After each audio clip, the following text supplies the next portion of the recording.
Morning प्यारे बच्चों, कैसे हैं आप सब। मैं हूं शिखा और आप सबका स्वागत है हमारे channel D worksheet for you में। आशा करती हूँ सभी बच्चे स्वस्थ होंगे और मन लगाकर पढ़ाई कर रहे होंगे। तो चलिए एक प्यारी सी स्माइल के साथ जल्दी से वर्कशीट शुरू कर देते हैं, क्योंकि आज हमें करनी है 2 वर्कशीट, हिंदी और ईवीएस। पहले हिंदी की कार्यपत्रिका करेंगे, तो सभी बच्चे डेट मेंशन कर दें अपनी हिंदी की नोटबुक में। वर्कशीट का नंबर लिखेंगे, क्लास के साथ आप अपना सेक्शन, बच्चे अपना नाम और टीचर का नाम मेंशन कर देंगे। बच्चों, हम जानते हैं कि आप कार्यपत्रिकाओं का कार्य बहुत मन लगाकर करते हैं, तो आइए कुछ नया सीखने से पहले बीते 2 हफ्तों की कार्यपत्रिकाओं को एक बार दोहरा लेते हैं। अब पुनरावृत्ति कार्यपत्रिका है, तो पिछला हमने जो पढ़ा है 2 हफ्तों में वो हम एक बार रिवाइज कर लेते हैं। पहला है, सबसे पहले हम कविता की इन अधूरी पंक्तियों को पूरा करेंगे। चलिए देख लेते हैं। सबने लादे ढेर से कपड़े, हमने जो कविता पढ़ी थी उससे कंप्लीट करना है हमें। तो यहाँ पर आएगा, सबने लादे ढेर से कपड़े, चाहे दुबले चाहे तगड़े। यहाँ पर लिख देंगे दुबले और इधर आ जाएंगे तगड़े। नेक्स्ट है, बिस्तर के अंदर भी सर्दी, बिस्तर के बाहर भी सर्दी। तो यहाँ आ जाएगा अंदर और यहाँ आ जाएगा बाहर। इतनी सर्दी किसने कर दी, अंडे की जम जाए जर्दी। ठीक है, तो हमारी ये लाइंस कंप्लीट हो गई हैं।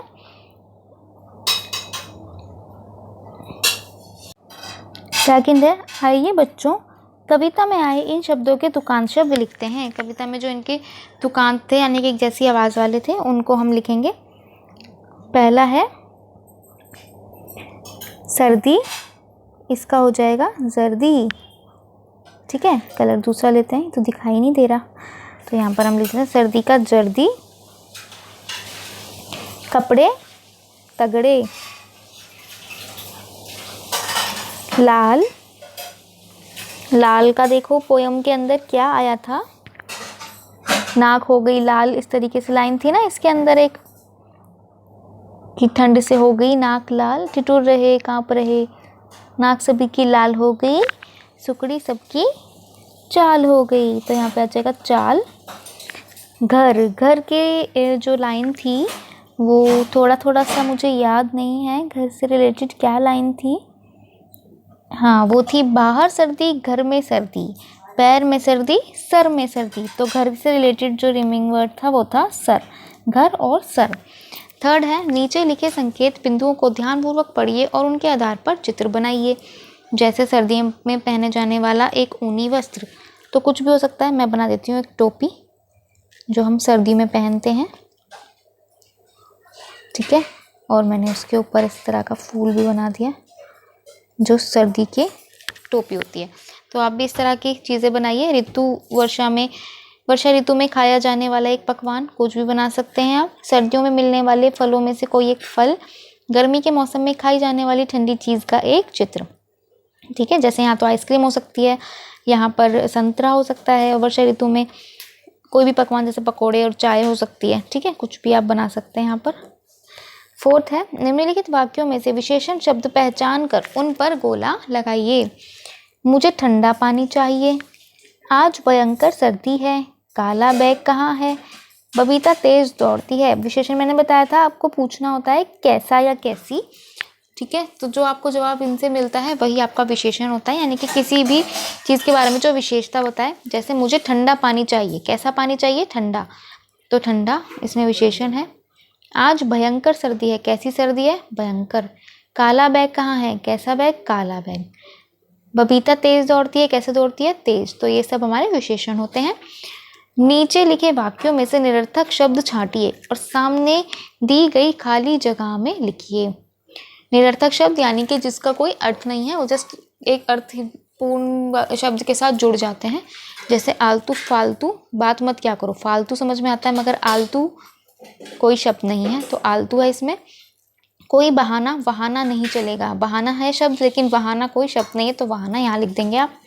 6 है, बच्चों आज हम कविता को याद करने का एक मज़ेदार तरीका सीखते हैं।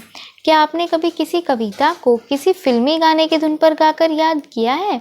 बड़ा मज़ा आएगा यदि आप सर्दी आई कविता को अपने मनपसंद गाने की धुन पर याद करके अपने घर के सदस्यों को सुनाएं और संभव हो तो इसका एक वीडियो और ऑडियो अपने टीचर के साथ भी साझा करें। ठीक है, आप जो कोई भी फिल्मी गाना जो आपको पसंद हो उस पर इस कविता को गाइए और अपने टीचर के साथ उस वीडियो को या ऑडियो को शेयर कीजिए और हमें भी बताइए कि आपने कौन से गाने पर अपना ये वीडियो या ऑडियो बनाया है, यानी इस कविता को आपने कौन से फिल्मी गाने पर गाया। हमें कमेंट सेक्शन में ज़रूर बताइए कि आपने कौन से गाने का चुनाव किया। सभी बच्चे अपने अपने गाने लिखेंगे। ठीक है, बहुत इंटरेस्टिंग भी होगा। मैं सबके कमेंट्स पढ़कर जवाब दूंगी कि मुझे किसका गाना सबसे अच्छा लगा या मुझे कौन सा गाना पसंद है। उनका गाना भी हो सकता है मुझे बहुत पसंद हो। सभी बच्चे गाना ज़रूर लिखें, एक इंटरेस्टिंग गेम भी हो जाएगा हमारा। अभिभावकों के लिए सुझाव है, बच्चों को बताइए कि हमें पौष्टिक आहार जैसे हरी सब्जियां, ताज़े फल, दूध, अंडे इत्यादि हमेशा खाने चाहिए ताकि हम हर मौसम में स्वस्थ व बीमारियों से सुरक्षित रह सकें। कोविड-19 के दौरान अपेक्षित व्यवहार है, अपने हाथों को साबुन व पानी से नियमित रूप से धोएं। आज की हिंदी की वर्कशीट यहीं समाप्त होती है। जल्दी से चलते हैं ईवीएस की वर्कशीट की तरफ। ईवीएस की नोटबुक में सभी बच्चे डेट मेंशन कर देंगे, वर्कशीट का नंबर लिख देंगे, क्लास के साथ आप लिख देंगे सेक्शन, बच्चे अपना नाम और टीचर का नाम मेंशन कर देंगे। प्यारे बच्चों, आपने अपने आसपास बहुत से पेड़ पौधे देखे होंगे। क्या आपने कभी उनकी पत्तियों पर ध्यान दिया है? सभी पेड़ पौधों पर अलग अलग प्रकार की पत्तियां होती हैं। पौधों के विभिन्न भागों की तरह ही पत्तियां पौधों के लिए भोजन बनाने में महत्वपूर्ण भूमिका निभाती हैं। पौधों को स्वस्थ रखने और बढ़ने में मदद करने के लिए पत्तियां भोजन और जल प्रदान करती हैं। सभी पत्तियों की बनावट, आकार और रंग एक दूसरे से अलग होते हैं। आज हम पत्तियों से जुड़ी कुछ जानकारियां प्राप्त करेंगे। पहली है, बच्चों, पत्तियों के विभिन्न भागों को समझने के लिए नीचे एक कविता दी गई है। कविता में दिए गए संकेतों की सहायता से पत्ती के विभिन्न भागों को क्रमानुसार अपनी कॉपी में लिखिए। तो ऊपर जो दिया हुआ है इसमें हमने अभी ये पढ़ा इस पैराग्राफ में कि जो पत्तियां होती हैं वो पेड़ पौधों का खाना बनाने में उनकी हेल्प करती हैं। ठीक है, तो ये सभी अलग अलग आकार की, हर पेड़ पौधे की अपनी अलग अलग पत्ती होती है, उनकी बनावट, उनका आकार, उनका रंग सब एक दूसरे से अलग होता है। तो इनके बारे में थोड़ा सा कुछ पढ़ लेते हैं। कविता है, उसमें कुछ दिया हुआ है, उसी से रिलेटेड हमें इनके यहाँ पर नाम लिखने हैं। नोटबुक में चित्र तो बहुत आसान है, बना सकते हैं आप, कलर भी कीजिए ज़रूर। पोएम पढ़ लेते हैं। सिरा मेरा है नुकीला, ओस की बूंदों से लगता हूँ चमकीला, दांतेदार पत्तियों से पौधों को ठंड से बचाता हूँ, मैं पत्ती का किनारा कहलाता हूँ, पत्ती की धारियाँ नसें कहलाती हैं, पत्ती तक पानी ये पहुँचाती हैं, डंठल द्वारा तने से जुड़ा हूँ, कभी छोटा कभी बड़ा हूँ। तो यहाँ पर इस पोयम में कुछ शब्द हैं जो हाईलाइटेड हैं, जैसे सिरा, किनारा, नसें और डंठल। ये थोड़ा डार्क लिखे हुए हैं कलर से। इन्हीं चारों को मुझे यहाँ पर नाम देने हैं जहाँ पॉइंट दिए हुए हैं, ये 1 2 3 4। तो पहला नाम है सिरा, तो ये नंबर 1 पर ही आएगा। सिरा तो यही है सबसे पहला। दूसरा है किनारा, किनारा यही है, ठीक है, यानी कि कोना इसका, ये वाला हिस्सा। फिर है नसें, इसकी धारियां हैं नसें, नंबर 3 पर।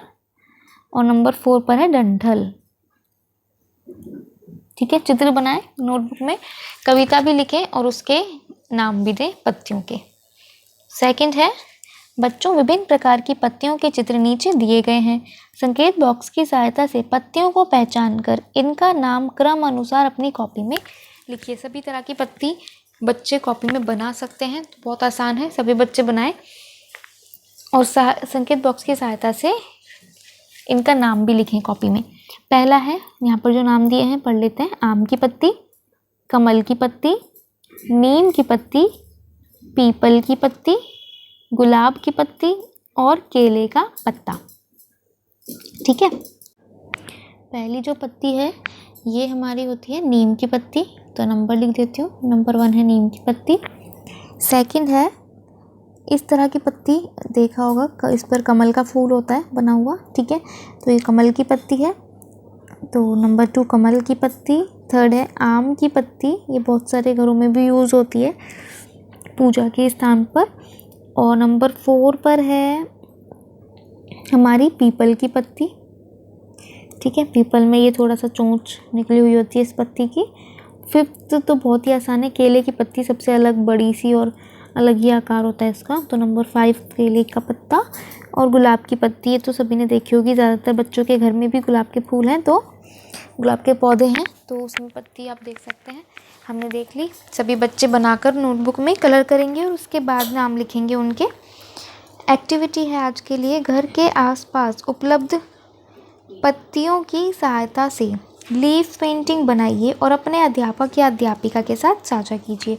देखिए यहाँ पर पेंटिंग बनाई हुई है, अलग अलग पत्तियाँ अगर आपके घर पे जो भी हैं उन पे अलग अलग कलर कीजिए। जैसे यहाँ पर देखिए एक ही पत्ती में कई तरह के कलर किए हुए हैं, इस तरह से अलग अलग कलर कीजिए, लीफ पेंटिंग कीजिए और अपने टीचर के साथ अपने काम को शेयर कीजिए। अभिभावकों के लिए सुझाव है, बच्चों को आसपास उपलब्ध पत्तियों से परिचित कराइए और उपरोक्त गतिविधि में बच्चों की सहायता कीजिए। COVID appropriate behaviour cab message है, keep maintaining physical distance of 6 feet और 2 यार्ड्स, 2 गज की दूरी बनाकर रखें एक दूसरे से। और हमें ज़रूर बताइए कमेंट सेक्शन में आपको आज का हमारा वीडियो कैसा लगा, और हमें कमेंट सेक्शन में अपना वो गाना लिखकर ज़रूर बताइए जो आप हिंदी में पोएम के साथ जिसकी धुन पर पोएम गाने वाले हैं।